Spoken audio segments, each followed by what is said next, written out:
گوجری زبان میں اپڈیٹ سنیے۔ بھارت کے زیر تسلط جموں کشمیر میں مسلم اکثریتی حیثیت نہ سخت خطرناک ہے۔ بھارتی غاصب حکومت اپنا نو آبادیاتی منصوبہ کا ایک حصہ کا طور پر کشمیر میں آبادی کا تناسب نہ بٹان واسطے غیر کشمیری ہندوؤں نہ موچ بھاری تعداد میں کشمیر میں بسارے ہوئے ہے۔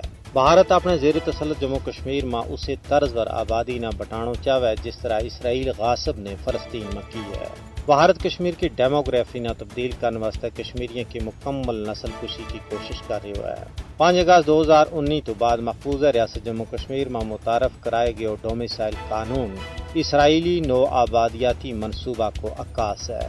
کشمیر نے خصوصی حیثیت دینے والا دفعہ 370 کی منسوخی کو مقصد دی غیر کشمیریوں نے کشمیر میں آباد کرنا تھو۔ حالانکہ کشمیر ایک متنازع علاقہ ہے، اس میں بھارت کسی بھی قانون میں ترمیم کو کوئی حق نہیں رکھتا۔ کشمیر کی متنازع حیثیت مسلمہ ہے، اس پر اقوام متحدہ کی کئی ساری قرارداد موجود ہے کہ کشمیر کو فیصلہ ہونا اجاں باقی ہے۔ بھارت کی طرفوں کشمیر میں آبادی کا تناسب کی تبدیلی کرنی نہ صرف علاقائی بلکہ بین الاقوامی قوانین اور اقوام متحدہ کی قرارداد کی کھلی خلاف ورزی ہے۔ ماہرین کی رائے ہے کہ بھارت کشمیر میں اپنا مضمون منصوبہ میں کسی بھی صورت میں کامیاب نہیں ہو سکتا ہے، کیونکہ کشمیری بھارت کی شاطرانہ چالیاں نہ خوب جانے۔ کشمیری اپنا مشن کے نال دل و جان نال وابستہ ہیں۔ وہ بھارت کا کسی بھی ایسا منصوبہ نہ ہرگز کامیاب نہیں ہونے دے سیں جس نال ان کی پہچان، شناخت، ثقافت اور مذہب ورکائے آ جاوے۔